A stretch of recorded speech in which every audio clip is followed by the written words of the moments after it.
every time you say yes, it's like there's a tax on the business. So you end up having to take on more responsibility than maybe you were originally envisaging.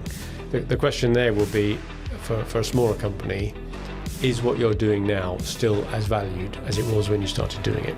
A lot of the opportunity comes in what you're not going to do rather than trying to find new stuff to do. Because I think it is largely a confidence thing when you're trying to build up the courage to say no when all of your instincts are saying yes.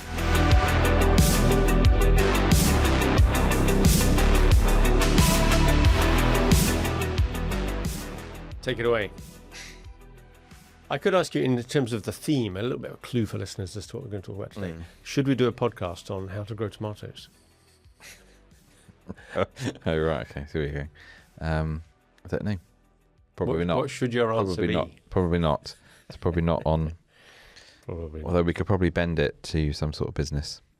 I have got 3 tomato plants at the moment. They're not growing. They're not growing. Really? I was around my mother's garden the other day, and the tomatoes and peppers as well, doing really, really well.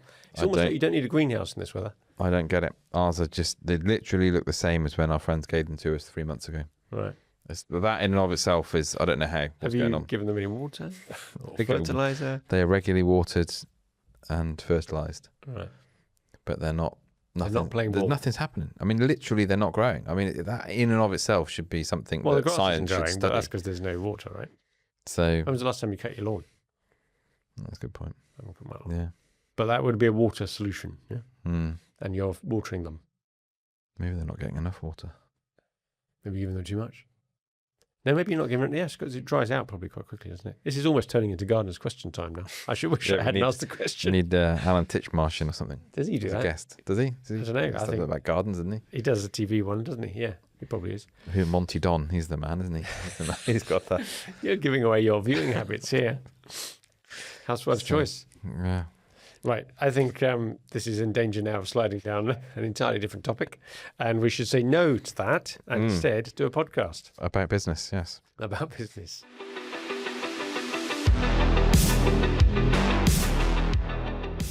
This episode is sponsored by GoCardless. Running a business can mean spending far too much time just trying to get paid. GoCardless automates bank payments so you can collect what you're owed on time without chasing. Over 100,000 businesses worldwide already trust them. Businesses typically spend 59% less time managing payments and get paid 47% faster. Better cash flow, less admin, and more time to grow. If getting paid is taking up more time than it should, fix it with GoCardless. Head to gocardless.com/podcast to claim 90 days fee-free. T's and C's apply. Hello and welcome to another episode of the SME Growth Podcast from Wellmeadow. And no, it's not a gardening show. This is actually about business. We try and come up with something useful or interesting for owners and managers of small and medium-sized enterprises. It's Rich and me in the studio again. Here we are, recording in the height of summer, worried about our your tomatoes. I did start to plant tomatoes and I never bother keeping them up, so they die off. Yeah. Never mind. It's way too much. The raspberries are okay. Oh, good. I'm pleased about your raspberries. Hedgehogs ate the strawberries. Right. Too low. We've got a bit of a hedgehog problem. So not problem.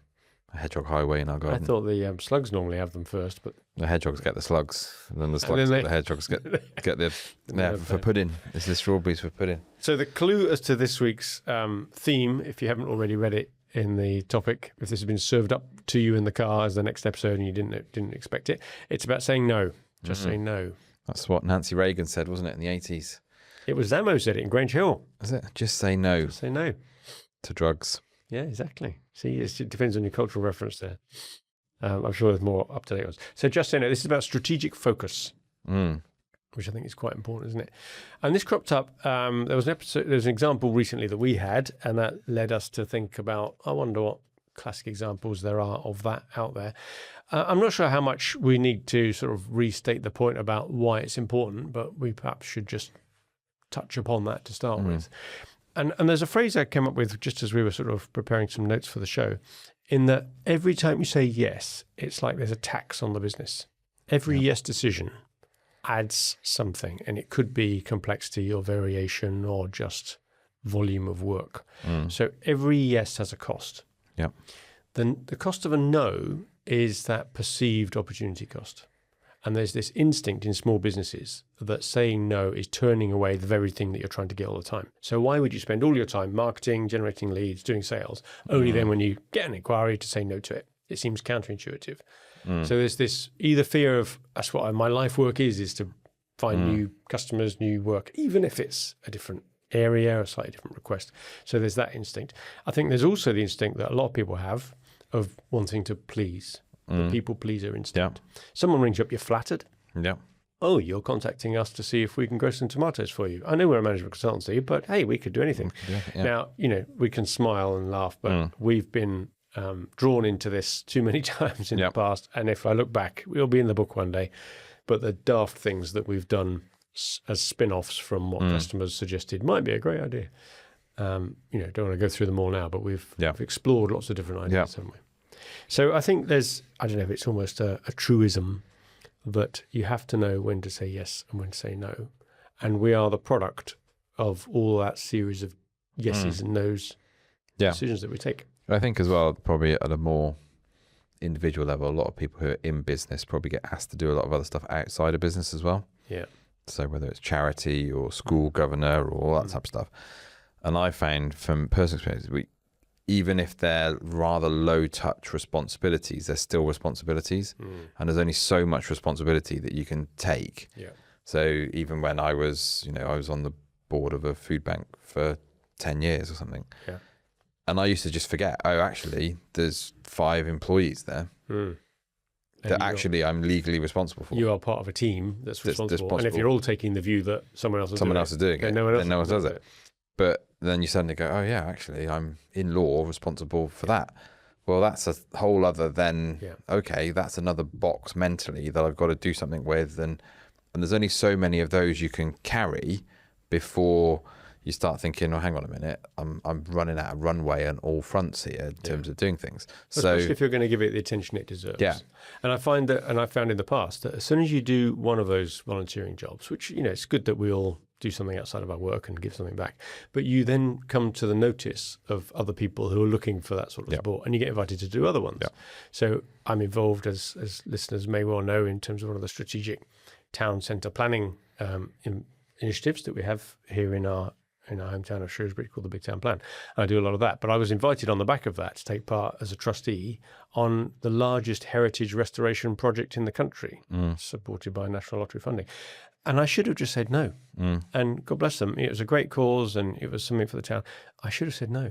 I haven't got expertise in heritage or customer experiences and all that, but I did it because they wanted some commercial input and they didn't have any of that. But I didn't say no. Yep. And you're right. After a year, you think, oh, my goodness, I need to be spending a lot more time on this. There's things that need attention. I haven't got the bandwidth. Well, I think as well, what you see is these people that are sitting on the board of this and the trustee of this and a board of this and a board. And you can do that if those organizations are big enough to be really well managed. Because normally when you see that, they're like, I don't know, some House of Lords peer or something, and they're sitting on the board of 10 different things, and it's a name, but they're all run professionally and the information's provided. And sometimes it's smaller charities or even smaller businesses, you just don't have that infrastructure behind it. So you end up having to take on more responsibility than maybe you were originally envisaging. So I've learned to be very, very, I say no now more than I say yes to a lot of things. I think you have to. And I'm very kind of you get people asking all the time, like, this business idea or this or this or this. And you just have to say no and say, look, this is my boundaries. Well, it was a bit like the Roger Martin question in the Where We Play and How We Win. It's making a conscious decision of where you are not going to play and try to win.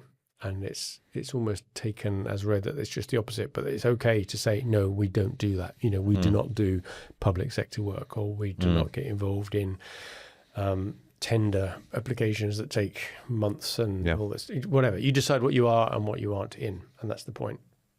So I think it's an interesting topic. The event that triggered it partly to think about it was I had some LinkedIn chat recently where someone had contacted me earlier in the year and asked us to pitch or produce a proposal for some management consultancy work, which is exactly what we used to do. And it was very open-ended. It was an extremely bespoke brief where they wanted this and that, and they'd sort of describe what the outputs were going to be. And I just had to pinch myself because I was about to say, that sounds interesting. Let's have a meeting to discuss it. And I stopped myself in my tracks thinking of this topic. And I said, no, very politely said, look, we once would have taken this on. Yep. And it's a lot more expensive than you think, a lot more involved. This is what we do now. We chair board meetings and we help people grow the business on the backbone of HubSpot. That's what we do. Anyway, a month or two passes. You think, okay, that's fine. That's just similar to that. Lo and behold, the chap comes back again, says, oh, I just reread your message. What you're saying you do, rather than what we asked for, is actually probably more what we could do with, rather than what we asked for. Yeah. So let's have a chat about that then. And you think, well, there you go. It was worth it. I haven't just said no to something and it's gone away. What you've actually done is to almost ask the requester to reflect, to say, that's what you want. Okay, this is what we do. Is that any use? Reframed it. So that's the trigger for it. So I just thought, well, I wonder what other examples are there out there that might just give people a bit of confidence, because I think it is largely a confidence thing when you're trying to build up the courage to say no when all of your instincts are saying yes. Well, I think as well, it goes back to some of the things we talked about before around like vision and values as well. I think reflecting back onto that. So does this opportunity move me towards the vision or not? Or is it going to be a distract? And I think having that sort of framework, and I suppose some of these people that came in and did the turnaround things or the things on saying no had a framework or a code which they were working through to say, right, does this move us towards the vision? Have we got the bandwidth to do this? Have we got the resources to do this? Is it priority? Where does this fit in the overall direction of travel? And I think because maybe a lot of SMEs don't really, like there's a lot that don't take vision seriously. So where's your guiding star on all this? Then work comes in and it's like, yeah, okay, which is more work, right? Our vision is to top line sales growth. Yeah, if I'm measured on revenue, there's some revenue. There's revenue. And the fact that it's just caused one a hell of a load of problems downstream because they've got to create a new product or find a different way of dealing with this particular sector. Yeah. That's not your problem. I think they used to say that as a criticism of Starmer. For those of our UK listeners listening in, they'll be aware that we've just had a Prime Minister change. And what they said, one of the problems was that he didn't set out his vision clearly enough. So all the civil service and all the other ministers never quite knew what he would say about something until they'd asked him. So he became the bottleneck then, because everybody had to say, well, what do you think on this thing, Keir? What do you think on that? Whereas they're saying that a good leader, and whether we've got one now or not, I don't know, time will tell. But if you set your stall out with your clear priorities, it's so that other people will know before they ask you what you're likely to say. Because you said, this is the things I hold important, this is what we're trying to achieve. And therefore, the whole organisation becomes a lot more efficient. Well, the comms on this are massive, aren't they? So I was chatting to someone the other day talking about M&A stuff, and post something like 70% of M&A activity or post M&A activity, 70% of the mergers don't actually result in the returns that investors were promised. And something 70%. And something like 50. That's not to say they don't make a return, but they don't make the return that was sold. And they reckon something like 50% of the reason for that is down to poor communication. Right. And actually internally and trying to align people on what the vision is and what the direction of travel is and what the changes are. You know, I'm sure I've heard some stats before that it's even worse than that not only have they not met the promised returns, which was your stat there, but they don't actually increase overall shareholder value. Yeah. So if you combine two companies together, it actually ends up worse than before, even though you think there's going to be all the synergies and you can get rid of one of the two finance departments or one of the two HR departments, that actually it gets worse as a result. You can be really careful. I think there's a greed, isn't there, around M&A because it's immediate top line. It's apparent. It looks as if the chief exec has done something or the board has done something. But actually, be careful. And that's another area where really saying no is a massive thing, right? Yeah. This is now what we're not going to do. Yeah. We're not going to make everybody do this or try and get everybody to do this role or, you know, it's as much as, you know, the opportunity. A lot of the opportunity comes in what you're not going to do rather than trying to find new stuff to do. Yeah, no, I think that's right. So we talked before about some examples on this. The one that we keep coming up with is Apple. So let's just touch on that, where Steve Jobs was exited from Apple way back when and then invited back in again. And maybe in his absence or maybe even before he left, I don't know, but they'd started to diversify quite a lot on their product range. Yeah. And he came back in and thought, no, this is crazy. We've got to stick to the knitting. Let's be good at the thing that we're good at, even though he had to kill off very successful products. There was one which he talked about called OpenDoc or something, which he actually thought was a brilliant product, but it just wasn't what we now know Apple to be very, very good at, and it's valuation of trillions or whatever. So it's quite hard sometimes because you're going to have to say no to things that you really like and that maybe on their own are locally very successful and should be kept going. The fact that we have done things in the past that are successful, whether it be some database development stuff or recruitment support for people or whatever, that's great. I'm not saying that they were bad things to do, but they didn't fit the mission of where the companies ended up. So that's what he did, wasn't it? He killed off loads of products and he narrowed the product range down, and we've talked about that a lot before. And the rest is history, as I say. We know what happened to Apple. They've done all right for themselves, I suppose. They've done all right. But there was another example that we picked up on Lego, and you got quite into this. It's quite interesting, their story. I think it could be an interesting podcast, to be honest, in and of itself. But give us a taster then of that Lego story.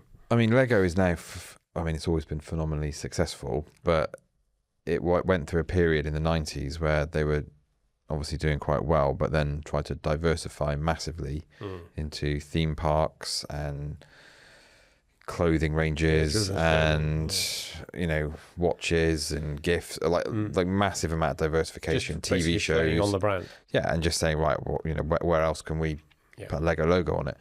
And they and also they had a lot of they were selling through loads and loads of different retailers, like tiny retailers, big retailers. So they had a huge footprint that they had to then manage, and so they ended up with huge amounts of debt. I think it was close to $1 billion back in, the 90s, whenever that was. So whatever that is in today's money. So then the new CEO came in and finance director, and there was something like 13,000 product lines. So they cut that out, sold off the business, proper analysis on each of the businesses, what's making money, what isn't making money, kill off the stuff that isn't making money. Go and say, well, actually, we're going to sell through larger retailers because then we actually get much better information about what the market actually wants because we haven't got this massively fragmented set of data that's coming in as to what the demands are and all that. Yeah, it's good. And so almost again by putting that focus in to say this is what we're doing, this actually enables us to steer the ship. At the moment we've got no visibility or we can't, there's too much going on. So, and that was a massive turnaround. And I think and they also recognized as well that children's playing habits were changing in terms of becoming more digital. So how do they then integrate the digital side of things into the actual physical Lego thing? So, and you see that with the evolution of the Lego Technics and the Lego robotics and the Lego, all that kind of stuff that they have now. Well, they even have I don't know who creates it, where you can make the Lego models, like the videos of Lego models. And Iran have been doing a lot of that recently, haven't they, in their propaganda. I wonder if Lego themselves have created the assets that then creatives can use. But it's an interest. Again, it would be another interesting podcast, actually, like the whole Lego strategic play thing. Yeah. Is massive. That as a business tool that people use. Business tool. But you talked there about killing off the unprofitable areas of the business. It sounds like there was much more of a strategic element to that as well. So even those that were profitable, they still killed some of those off because they weren't the focus. What they're doing, distraction. And this is the real problem where diversification gives a quick hit. It's like a drug, isn't it? It gives that illusion straight away of something new and exciting, and it's another number on the top line. And actually there's cost to it. So as I said in my opening statements here, that every yes has a cost. Well, that hidden cost down the road somewhere or for someone else's distraction, that eventually weighed too heavily on them. Well, and diversification in and of itself isn't necessarily a bad thing, is it? It can be a good strategy, but how much diversification is still got to be diversification with direction, hasn't it? Yeah. Well, we're going to come on to some other examples where that absolutely was necessary, that they had to diversify. But that was a very clear yes decision for the right reasons. Yeah. And the other example that's very similar to what you just described in Lego that comes to mind is WeWork. Where they diversified, having already built a reasonably successful, better version of Regis, they would say, the temporary office space model. Yeah. But they got into creches and nursery schools and all sorts of, as well as property, and got them into a bit of hot water, didn't it? And well, that was interesting because of the way that the leadership went there with WeWork, wasn't it? And the whole kind of, is it turning into a cult at the top level? Well, that's a bit like the Brewdog thing as well. So Brewdog getting into hotels, that's a bit of away from brewing, isn't it? Yeah. And that's all been sold off now for a fraction of what it was worth, I believe, before and being reinvented. So there is a problem sometimes where diversification is driven by something that's a bit more. Was it driven by investors? Is that what drives it? I think sometimes it's a vanity project. But now we've got some cash sloshing around. Yeah. Whereas someone like Branson has said yes to different areas, but he had a reason for going into airlines or cinemas or trying to take on Coca-Cola back in the day as well. He was, or money, he's done the banking, hasn't he, and investment. He's tried to find areas that he thought the market was broken and wasn't giving a good service to customers. So that was his mantra. Now, not all of them have worked. He had sold off the cinemas and the Coke was a flop and all that sort of thing, but clearly airlines have carried on. I saw something the other day, one of his quotes was, if you like the look of a job, but you haven't got the skills for it, you should just lie. And then learn the skills on the job. That's fake it till you make it, right? So, well, I'm never flying Virgin again. Not a good advert for their pilots. Oh dear. So that was the Lego example. I thought that was really good and illustrative. There's some other ones. If we talked in the business book thing, didn't we, about good to great and the research that's been done. Procter Gamble crops up quite a lot as some case studies, doesn't it? Yeah. And when Lafley, the famous chief exec from was it in 2014, when he decided to really drastically cut down the range of products they had. What were the stats on that? How many they had? The core brands they wanted? They got rid of over 100 brands. Yeah. Bring around a brand for a company like that, it's a massive thing. It's a business for it's a whole series of lines that come underneath it. And it was a classic sort of 80-20, or in his case, 90-something sort of analysis, where the bulk of the revenue comes from, let's say, 90% of your range, so get rid of the rest. So, and that's what he did. And it just goes to show that just because you can doesn't mean you should. Yeah. You have the power, as someone like Procter & Gamble, to move into all sorts of different categories, but they're already strong in several. I literally had this conversation with a company, probably now 3 or 4 weeks ago, where they had, 2,000 customers or something. And I said, I bet you, we did the analysis, that 80% of your revenue comes from about 100, 150 of these. And now they had over 100 price lists for different companies. So all bespoke pricing. All bespoke pricing. Yeah, price books. And they still wanted to service, make everything tailored to every single customer that came through the door. Yeah. Because it was still very much the mindset of small business, we've got to help our customers. Okay, well, that's fine. How do you do that then at scale? So when you get to that 5 million, 10 million point, you can't treat everybody like it was when you were starting up. But the temptation is to do doing this out of your garage and all that. You have to grow up though, don't you? Because to start with, you do that.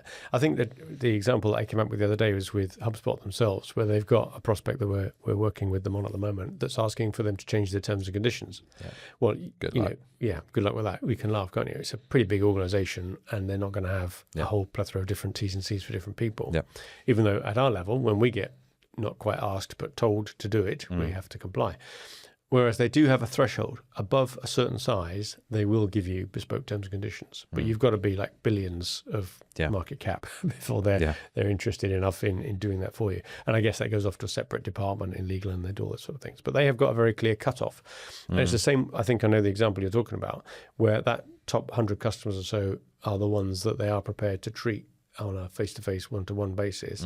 And everybody else, which is a lot of companies, even though it's not more than, say, 10 or 20% of the revenue, they have to fit a more digital-led business model, self-serve, touchless systems. It's a different company that you're thinking, I'm thinking of, but it's the same problem. But you know what I'm talking about. But I know, but it's the same problem. Yeah. And I think this is where you can learn from these more corporate, they've just had to go through this process because they've got more cash and more resources and they do that, but it's just a scaled down version.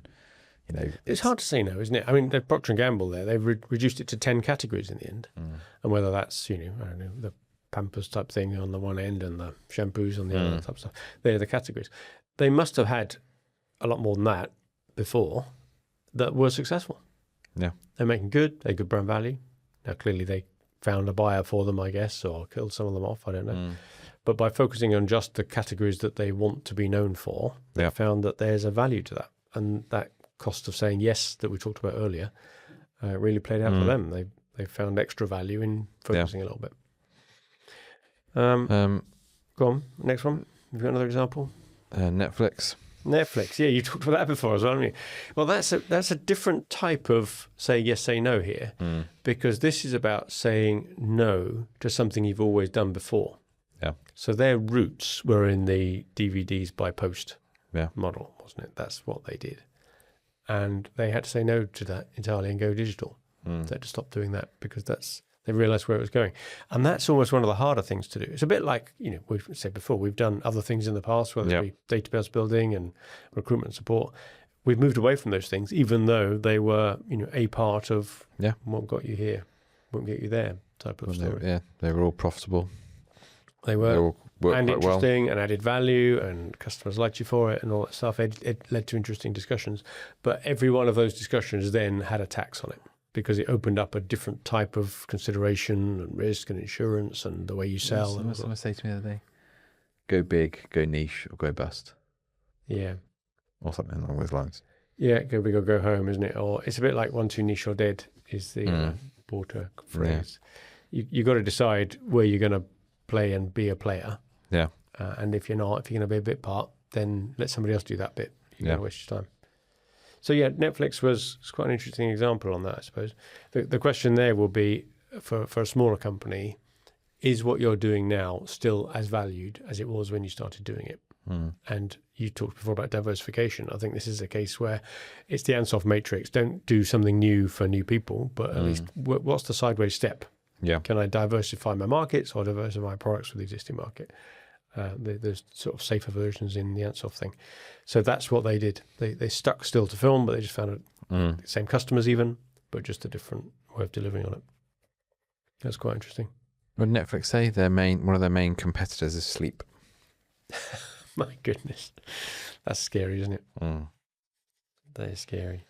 Intel is another interesting one because their roots were in memory chips. And people don't think of them as doing memory chips still now. In fact, they've stopped doing them. Right. And that was a decision they had to take, mainly because the Japanese started to dominate in that field. But plus also memory chips became a bit of, I won't say race to the bottom, but there's certainly more of a commodity than the processors, which they're now known for. And obviously they now remember Intel Inside and the work they did initially.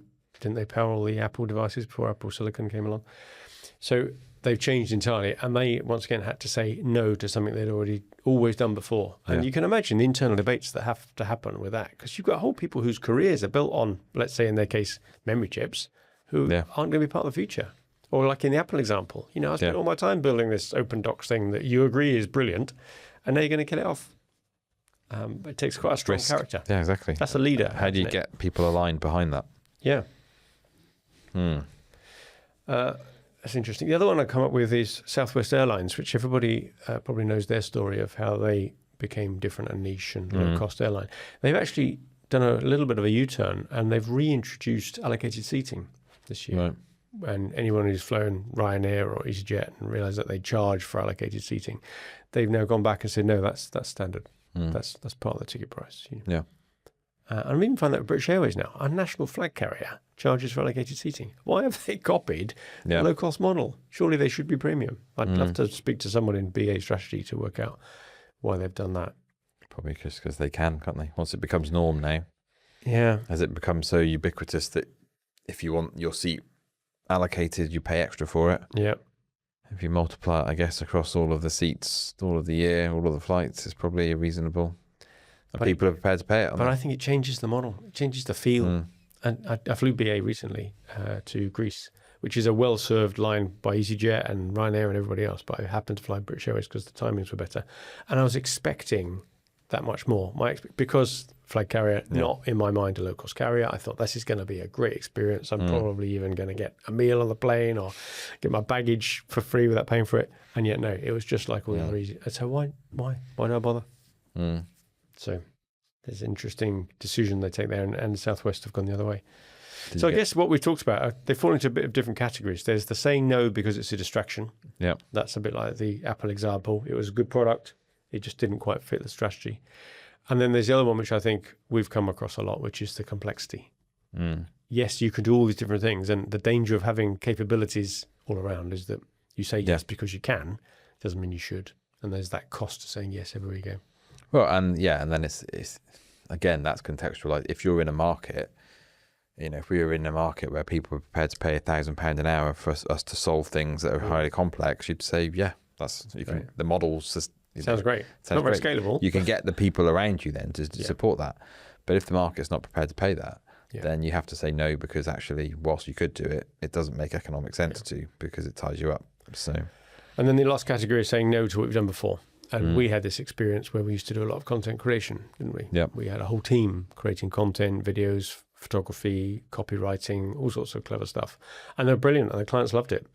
But it was a distraction. It's not where we came from. And by luck, I think the market, maybe it's all connected, but the market has moved a lot away from that because of all the amount of AI generated content you can create these days. Same with recruitment. We've done probably 50 executive recruitment roles. Yeah. And we said no to it. Said no to that now. Yeah. And it's still interesting and useful and all that stuff, but it's just it's such an entirely different discipline. It requires a different sales approach, a slightly different market, and a different way to deliver it, that it's just a distraction. Yep.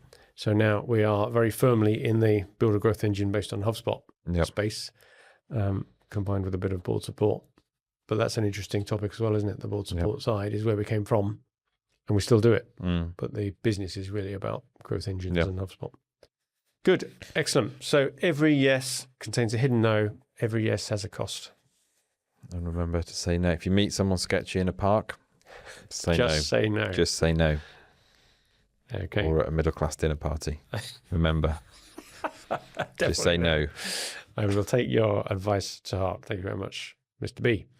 And thank you for listening to another episode of the SME Growth Podcast. I hope you found that useful and maybe inspired you to just think, where have I just said yes, which I can go back hurriedly and say no, or which question am I currently facing, which deserves a no answer. Give yourself some confidence to say that. And good luck with your business.